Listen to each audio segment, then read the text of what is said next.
कहानी है जो अभी पूरी नहीं हुई है। एक सवाल है जो अब तक दबा हुआ था, और एक सच है जो बाहर आने की कोशिश कर रहा है। ये कोई आम खबर नहीं है, ये एक ऐसा मामला है जहां भरोसा बना और फिर बिखर गया। शादी का वादा और फिर इनकार। जब सवाल पूछे गए तो जवाब नहीं मिला, डर मिला, दबाव मिला। उसे चुप कराने की कोशिश की गई। हालात ऐसे बने कि उसने जहर को जवाब समझ लिया। आरोप गंभीर हैं, नाम ताकतवर हैं, और चुप्पी बहुत कुछ कह रही है। सवाल ये है, जब आरोप सत्ता से जुड़े हों तो क्या इंसाफ उतनी ही तेजी से मिलता है? आज देखिए शिवपुरी से सामने आती एक पूरी क्राइम स्टोरी। ये सनसनी नहीं है, ये हकीकत है, और अब जवाब जरूरी है।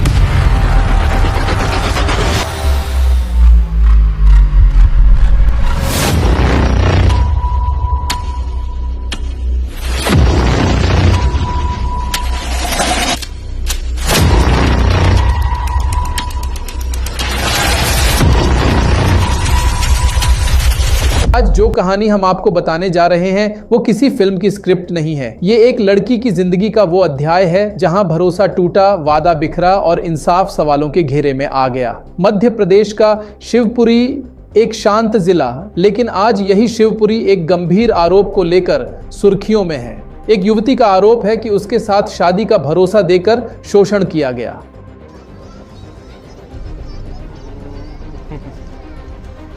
और जब उसने सवाल उठाए, जवाब मांगा, तो डर, दबाव और धमकी उसके सामने खड़ी कर दी गई। युवती का दावा है कि यह सब कोई आम इंसान नहीं, बल्कि सत्ता से जुड़े लोगों के साये में हुआ, और यही वजह है कि यह मामला सिर्फ एक निजी विवाद नहीं रह जाता, बल्कि कानून और व्यवस्था पर सीधा सवाल बन जाता है। कहानी की शुरुआत होती है साल 2022 से। सोशल मीडिया के जरिए बातचीत, धीरे धीरे नज़दीकियां, और फिर रिश्ते को शादी तक ले जाने का भरोसा। युवती साफ कहती है, अगर रिश्ता है तो नाम शादी का होना चाहिए। आरोप है कि उसे यही भरोसा दिया गया। साल 2023 में मुलाकातें हुई, घर तक के दरवाजे खुले, परिवार से मिलवाया गया, सम्मान और अपनापन दिखाया गया। युवती का कहना है कि उसे विश्वास दिलाया गया कि रिश्ता तय है। इतना विश्वास कि उसने अपने परिवार को भी यही बताया कि शादी पक्की है। लेकिन वक्त बदला। साल 2024 आया। जब शादी की बात आगे बढ़ाने की कोशिश हुई तो जवाब टालने वाले होने लगे। कभी चुनाव का बहाना, कभी समय का, कभी हालात का। इसी बीच युवती के परिवार पर दुखों का पहाड़ टूट पड़ा। भाई गंभीर बीमारी से जूझा और फिर उसकी मौत हो गई। युवती का आरोप है कि इस मुश्किल वक्त में साथ तो रहा, लेकिन जैसे ही शोक खत्म हुआ, रिश्ता भी खत्म होने लगा।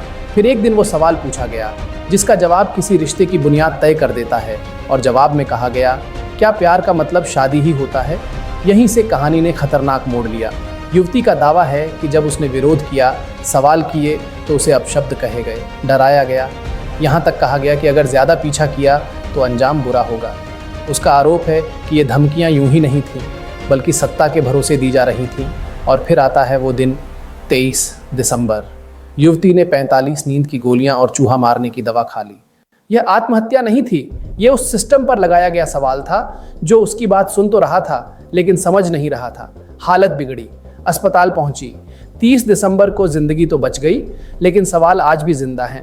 मरने से पहले युवती ने 6 पन्नों का नोट लिखा। आरोप सीधे थे, डर साफ था। उसका कहना है कि उसे लगातार धमकियां दी गईं, केस वापस लेने का दबाव बनाया गया, समझौते की बातें हुईं, और सबसे गंभीर आरोप कि उसकी बोली लगाई जाती थी।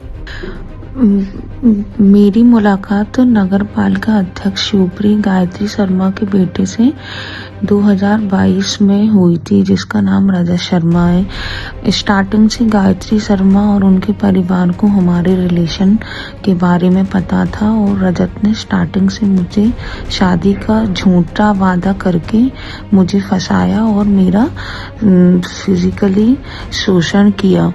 जब मुझे पता चला कि ये लोग मुझे शादी का बोलकर 14 अप्रैल 2025 को कहीं और शादी कर रहे हैं। तब मैंने 10 अप्रैल 2025 को गायत्री शर्मा के घर गई।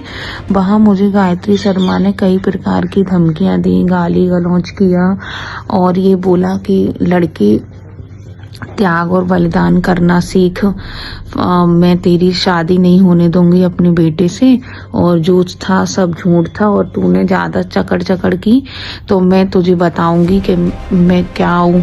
अभी तू मुझे जानती नहीं है, तेरी बहनों को नौकरी करना भुला दूंगी, उनके बच्चों को मरवा दूंगी और तुझे भी मरवा दूंगी, कटवा डालूंगी।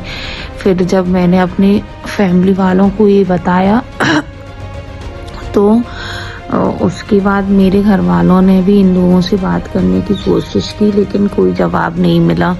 और जब मुझे पता चला कि 14 अप्रैल 2025 को इसकी सगाई है तो मैं शिवपुरी कोतवाली गई। वहाँ मुझे 5 घंटे इन लोगों ने बैठाल के रखा और मेरी कोई सुनवाई नहीं की गई।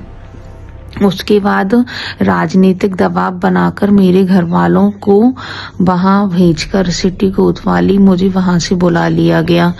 उसके बाद मुझे आश्वासन दिया गया कि तुम्हारी शादी हम रजत से करवा देंगे।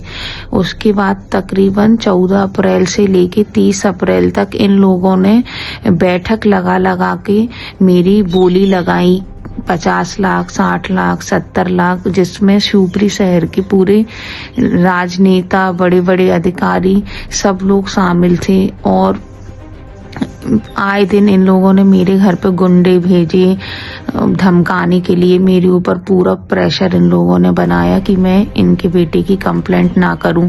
मैंने इन लोगों से 15 दिन तक सिर्फ शादी का बोला और ये लोग सिर्फ मुझसे पैसे का बोलते रहे। और जब मैं हार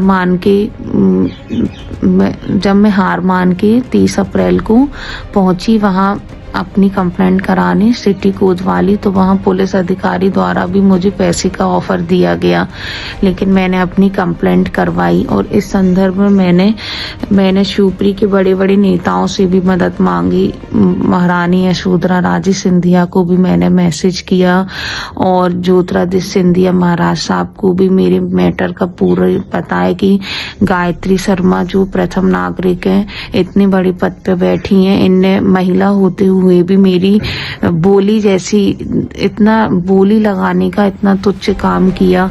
और मेरा सिंधिया जी से एक ही रिक्वेस्ट है कि कम से कम वो मेरे सम्मान की लड़ाई लड़ें और मुझे सुरक्षा प्रदान करवाए जाएं। अब आए दिन ये लोग मुझ पे धमकी दिलवा रहे हैं राजीनामा बनाने के लिए। मेरे रिश्तेदारों को मेरे घर के मेरे रिश्तेदारों को भेजते हैं, गंदी गंदी गालियां दिलवाते हैं, मुझे मारने की प्लानिंग करवाते हैं अपनी फार्म हाउस पे। और महाराज ज्योतिरादित्य सिंधिया से मेरी एक ही रिक्वेस्ट है कि अभी तक मुझे कोई न्याय नहीं मिला है। जहाँ भी जाती हूँ वहाँ सिर्फ मेरे आवेदनों को रख लिया जाता है और कोई सुनवाई नहीं होती है। मुझे कृपया करके न्याय दिलवाएं। आप शिवपुरी के मुखिया हैं और मेरे पिता समान हैं, आप मुझे न्याय दिलवाएं। मुझे अब किसी से न्याय नहीं चाहिए, मुझे महाराज साहब से न्याय चाहिए। गायत्री शर्मा इनकी पार्टी की हैं और इनने मेरी बोली लगाई है 15 दिन तक। कम से कम आप उनसे एक सवाल तो करें कि उनने मेरे साथ इतना गंदा व्यवहार क्यों किया। मुझे और कुछ नहीं चाहिए, मुझे मेरा सम्मान वापस चाहिए। और ज्योतिरादित्य सिंधिया महाराज साहब से मेरा एक ही निवेदन है कि वो मुझे न्याय दिलवाएं। अगर ये आरोप सही है तो ये सिर्फ एक अपराध नहीं है, ये पूरे सिस्टम के मुंह पर तमाचा है। शिकायत और एफआईआर के बीच देरी क्यों हुई? जमानत इतनी जल्दी कैसे मिली? और जब आरोपी पक्ष ताकतवर हो तो जांच की रफ्तार क्यों बदल जाती है? युवती आज साफ कह रही है, मुझे मेरी जान का खतरा है। ये कोई सामान्य बयान नहीं है। जब कोई महिला ऐसा कहती है तो इसके पीछे डर होता है, अनुभव होता है। अब सवाल प्रशासन से है, क्या पीड़िता को सुरक्षा मिली? क्या जांच पूरी तरह निष्पक्ष है या फिर सत्ता की छाया में सच दबाया जा रहा है? हम किसी को दोषी ठहराने नहीं आए हैं, हम सिर्फ सच सामने लाने की बात कर रहे हैं। अगर आरोप झूठे हैं तो जांच में झूठ बेनकाब होना चाहिए, और अगर आरोप सही हैं तो नाम, पद और रसूख किसी को भी नहीं बचा सकते, क्योंकि कानून कमजोर और ताकतवर दोनों के लिए एक होना चाहिए। शिवपुरी आज सवाल पूछ रहा है और ये सवाल तब तक गूंजते रहेंगे जब तक इंसाफ सामने नहीं आ जाता, क्योंकि ये सिर्फ एक खबर नहीं है, ये न्याय की लड़ाई है।